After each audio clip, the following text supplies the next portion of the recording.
join others in appreciating Dr. Wadi and the initiative of the social and political thought. I think these regular conversations, particularly at this time, are very relevant to keep us on our toes. You know, not to let go. Somebody said we have lost hope. We should not lose hope. And what can keep that hope alive is regular conversations like this. Because we own this country, they don't.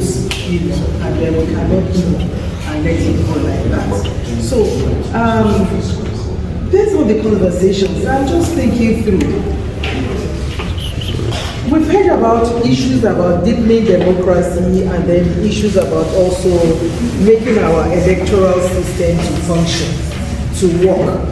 And the question for me here, is it the democracy that comes first to deepen the electoral system, or do we need the electoral system to deepen our democratic system?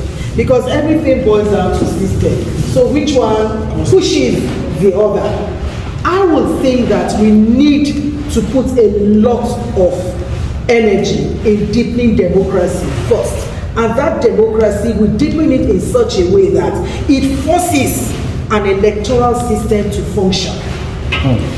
Very specifically, for instance, the electoral, we need, I don't understand what kind of electoral body or board we have. I'm not sure we do have one.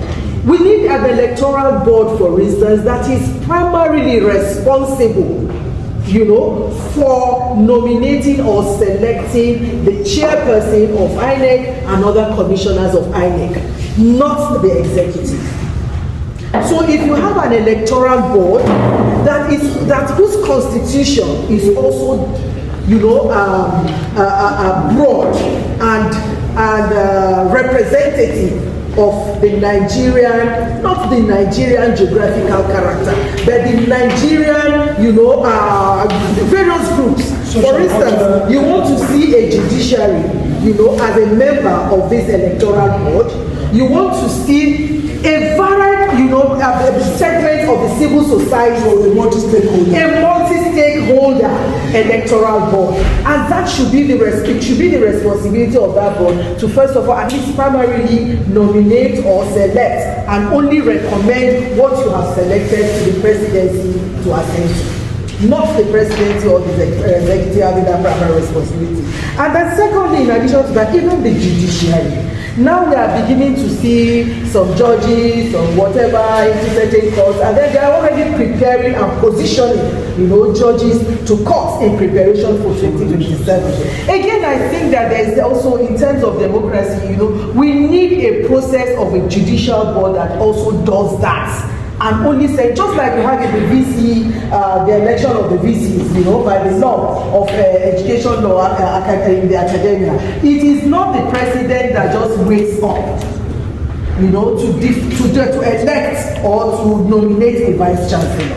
The process of electing a vice chancellor comes from the senate of the school itself, and that also has a hand in it. So I think that kind of process, we need to be canvassing for that.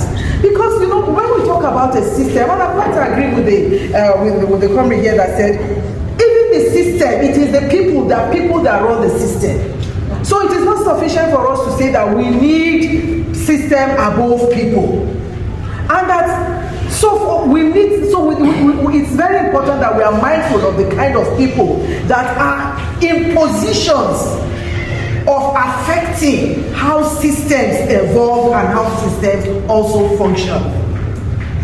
So this, you know, very broad multi-stakeholder participation in the process of election, the whole process of this institution, of the electoral institution process, is very important.